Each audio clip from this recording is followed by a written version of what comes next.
Hi, welcome back to miniature school. आज हम लोग पढ़ने वाले हैं मैप्स के बारे में। हमारे पास ग्लोब है, उसके बाद भी हम मैप्स को क्यों यूज करते हैं, मैप्स का यूज क्या है, ये हम इस क्लास में कवर करने वाले हैं। So let's get start the class. तो लास्ट क्लास में हम लोगों ने ग्लोब के बारे में पढ़ा था। ग्लोब क्या होता है? Model of the earth.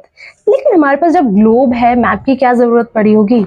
तो ग्लोब जैसा हमने समझा कि वो मॉडल ऑफ द अर्थ है, दैट मीन्स वो ग्लोब आपको बता सकता है कि वो किस तरीके से अर्थ जो हमारी है वो किस तरीके से रोटेट करती है, कितना पार्ट अर्थ का वाटर ने ऑक्यूपाई किया हुआ है, कितना पार्ट लैंड ने ऑक्यूपाई किया हुआ है। तो ग्लोब हमें ये बता सकता है क्योंकि वो रेप्लिका है अर्थ की, बट वो स्पेसिफिक डिटेल्स नहीं बता सकता। उसके लिए हमें कुछ और चाहिए जिसे हम मैप कहते हैं। तो बच्चों, मैप क्या है? मैप रिप्रेजेंटेशन है अर्थ सरफेस का या अर्थ के छोटे से पार्ट का। दैट मीन्स आपने अर्थ के सरफेस को एक पेपर के ऊपर ड्रॉ कर लिया, इसको हम मैप कहते हैं। ठीक है, तो मैप से हम क्या क्या इंफॉर्मेशन गेन कर सकते हैं? मैप से हम कॉन्टिनेंट्स के बारे में पढ़ सकते हैं। मैप के थ्रू हम इंडिया कि बेसिकली फिजिकली वो कैसा दिखता है, उसमें कितने स्टेट्स हैं, वो हम मैप के थ्रू वो इंफॉर्मेशन ले सकते हैं, है ना। या फिर किसी पर्टिकुलर स्टेट का भी हम डिटेल इंफॉर्मेशन ले सकते हैं थ्रू मैप। तो बेसिकली देखा जाए तो मैप हमें कितनी सारी इंफॉर्मेशन प्रोवाइड करता है। दैट्स व्हाई वी से कि जो मैप होता है स्पेसिफिक डिटेल प्रोवाइड करता है, यानी वो इंफॉर्मेशन प्रोवाइड करता है जो बहुत ही स्पेसिफिक होती है, किसी भी एरिया से रिलेटेड, किसी भी कंट्री से, किसी भी कॉन्टिनेंट से, पूरे वर्ल्ड से कहीं से भी इंफॉर्मेशन हम मैप के थ्रू गेट कर सकते हैं। ठीक है, तो मैप यहाँ पे एक और यूजफुल है, क्या है वो? उसको कैरी करना इजी है। क्या हम ग्लोब को सारे टाइम पॉकेट में कैरी कर सकते हैं? नो, हम ग्लोब को हमेशा कैरी नहीं कर सकते, भारी है, हाथ दुख जाएगा, है ना। तो मैप क्या है? हम इजीली उसको फोल्ड करके पॉकेट में डाल के लेके जा सकते हैं, घूम सकते हैं, जब मन करे उसको ओपन करके हम स्टडी कर सकते हैं, है ना, कि किस डायरेक्शन में हमें जाना है, कितना डिस्टेंस बचा हुआ है। तो मैप्स हमें बहुत सारी इंफॉर्मेशन प्रोवाइड करता है, इसीलिए हमें मैप्स के बारे में पता होना चाहिए। बट मैप की एक छोटी सी प्रॉब्लम है। देखो, हमारी अर्थ कैसी है? कर्व्ड है, गोल है। उस गोल चीज को आपको पेपर पे उतारना है, तो कहीं ना कहीं थोड़ी बहुत तो मिस्टेक्स होंगी ना। बस यही एक छोटी सी प्रॉब्लम है जो हमें मैप में देखने को मिल सकती है। ठीक है, तो कितने टाइप के मैप्स होते हैं? 3 टाइप्स के मैप्स आप पढ़ेंगे, फिजिकल, पॉलिटिकल, थीमेटिक। ठीक है, फिजिकल मैप क्या होता है? जो आप किसी भी कंट्री की, वो बेसिकली दिखता कैसा है ना, फिजिकली कैसी उसकी अपीयरेंस है, उसको फिजिकल मैप कहेंगे। पॉलिटिकल मैप क्या होता है कि उसको डिवाइड कर दिया गया है, पॉलिटिकली डिवीजन किया गया है। जैसे हमारे इंडिया में 28 स्टेट्स है ना, दिखता वो ऐसे कुछ करके है, लेकिन उसके अंदर जो डिवीजन हुई है उसको हम पॉलिटिकल मैप कहते हैं कि 28 स्टेट्स कहां कहां पर है, लोकेट करिए, वो आपको पॉलिटिकल मैप में मिलेगा। थीमेटिक मैप क्या होता है? थीमेटिक मैप आपको स्पेसिफिक डिटेल मिलेगी कि भारत के अंदर कहां कहां टाइगर जू अवेलेबल है, उसको लोकेट करिए। ठीक है, जो स्पेसिफिक माइनर डिटेल्स भी प्रोवाइड करते हैं वो थीमेटिक मैप से मिलेगा। फिजिकल मैप फिजिकल अपीयरेंस के साथ साथ और क्या दिखाता है? प्लेट्यू दिखाएगा आपको, माउंटेन्स दिखाता है, रिवर्स दिखाता है, प्लेन एरिया दिखाता है। ये सब कुछ हम फिजिकल मैप में देख सकते हैं। पॉलिटिकल मैप में आपको स्टेट्स यानी कंट्री के अंदर स्टेट विद देयर कैपिटल, यानी कंट्री की कैपिटल कहां पर है, वो भी हमें पॉलिटिकल मैप में देखने को मिलता है।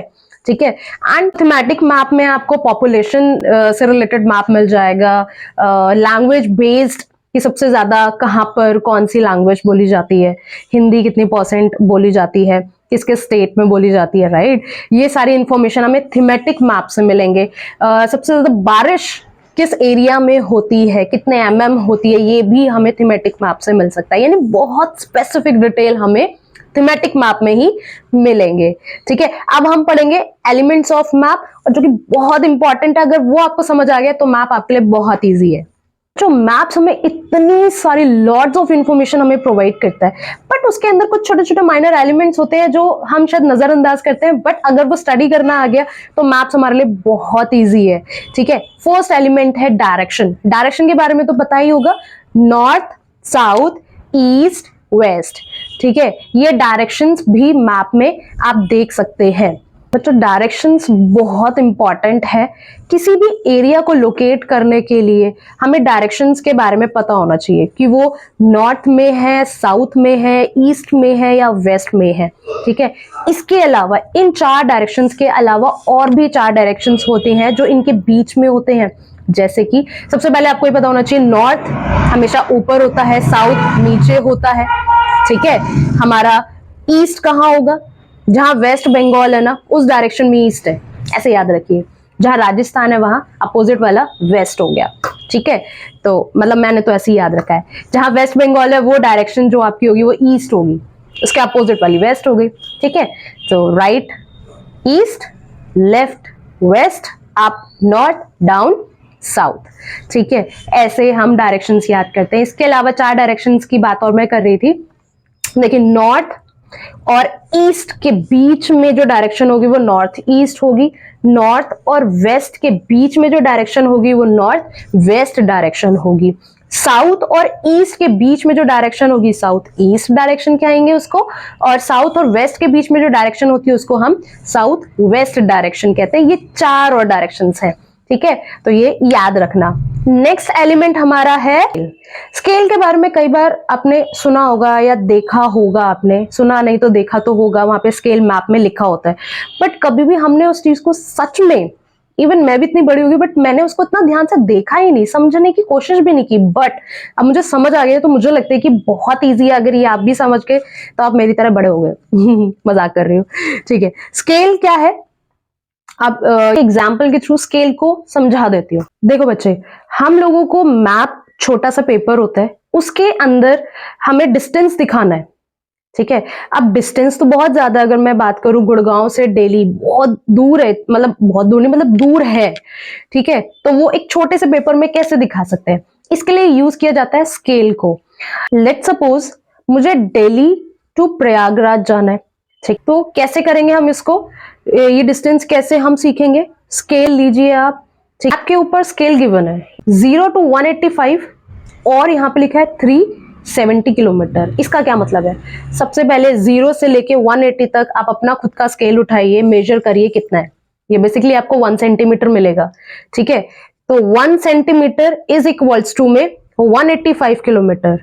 ठीक है, और 2 सेंटीमीटर इज इक्वल्स टू में 370 किलोमीटर। कैसे मेजर करेंगे? सबसे पहले न्यू दिल्ली टू आगरा का आपको स्टॉप दिख रहा है ना, 2 डॉट्स दिख रहे हैं, उसको मेजर करिए।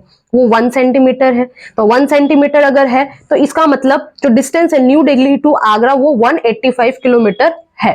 ठीक है, आगरा का डिस्टेंस निकाल लिया। आगरा से अब आप क्या मेजर करेंगे? कानपुर, वो 1.5 सेंटीमीटर आपका आएगा। फिर कानपुर से आप प्रयागराज को मेजर करिए, स्केल से मेजर करना है आपको। ठीक है, वो आपका कितना आएगा? 1 सेंटीमीटर। इन सबको अब आप सम अप करिए, कैलकुलेट करिए, आपके पास एक जो एक्चुअल कैलकुलेशन आएगी वो आपकी आएगी किलोमीटर्स में, कि इतना किलोमीटर आपका न्यू दिल्ली टू प्रयागराज है। ठीक है, तो इस तरीके से हम स्केल को यूज करते हैं। और एक और चीज, ये स्केल वेरी करता है, हर मैप में यही स्केल नहीं यूज होगा। हर मैप में आपको अलग अलग अलग अलग स्केल्स गिवन होंगे, किलोमीटर्स गिवन होंगे। हो सकता है 1 सेंटीमीटर 500 किलोमीटर के बराबर भी हो सकता है ना। तो वो गिवन होता है, हर मैप में अलग होता है। करके देखो, सच में बहुत मजा आता है। जितने मैप्स आपके पास है उसको निकालिए और करना शुरू करिए। अच्छा, वन मोर थिंग, जब हम बहुत सारे मैप्स को एक साथ कलेक्ट कर लेते हैं, एक बुक बन जाती है। आपको पता है उस बुक को क्या कहते हैं? एटलस कहते हैं। कलेक्शन ऑफ मैप्स को हम क्या कहते हैं? एटलस कहते हैं। तो आप लोग एटलस बाय कर सकते हैं और उसमें मैप्स की प्रैक्टिस कर सकते हैं। ठीक है, तो नेक्स्ट एलिमेंट है हमारा कलर। कई बार मैप्स में कलर भी गिवन होते हैं, तो वो कलर्स हम लोग स्टडी करेंगे कि हर कलर क्या रिप्रेजेंट, क्या कहना चाहता है आपको कि मैं कौन हूं। ठीक है, तो कलर्स में ब्लू कलर होता है, 2 यहां पर रिप्रेजेंट करेंगे, deep blue and light blue. Deep blue का मतलब है यानी कि जो गहरा ब्लू कलर जो होता है उसको वो रिप्रेजेंट कर रहे हैं कि यहाँ पर जो पानी है बड़ा गहरा पानी है, ओशियन है। ठीक है, और जो लाइट ब्लू रिप्रेजेंट कर रहे हैं वो ज्यादा गहरा नहीं है, शैलो वाटर है वहां पर, आप ये कह सकते हैं। ठीक है, इसके बाद और कलर जो होता है वो होता है माउंटेन का कलर। माउंटेन कैसे रिप्रेजेंट किया जाता है? Dark brown. जितने हाई माउंटेन्स होंगे उनका कलर होगा डार्क ब्राउन, और जो लाइट ब्राउन कलर है वो थोड़े से लोअर माउंटेन्स या छोटे छोटे जो हिल्स वगैरह होती हैं उसके लिए रिप्रेजेंट किया जाता है लाइट ब्राउन कलर। तो माउंटेन बेसिकली ब्राउन कलर के होते हैं, बस याद रखना कि डार्क कलर है हाई माउंटेन्स जो ऊंचे ऊंचे पहाड़ियां होती हैं, और जो लाइट ब्राउन है वो रिप्रेजेंट किए जाते हैं फॉर हिल्स। ठीक है, नेक्स्ट है प्लेन एरिया कैसे रिप्रेजेंट किया जाता है, किस कलर से रिप्रेजेंट किया जाता है, ग्रीन कलर से। ठीक है, तो आई होप ये पार्ट तो आपको क्लियर हो गया होगा। तो ये क्लास हमारी यहीं पर खत्म होती है, तो नेक्स्ट क्लास में मिलते हैं। See you soon and thank you for watching my channel. Bye bye.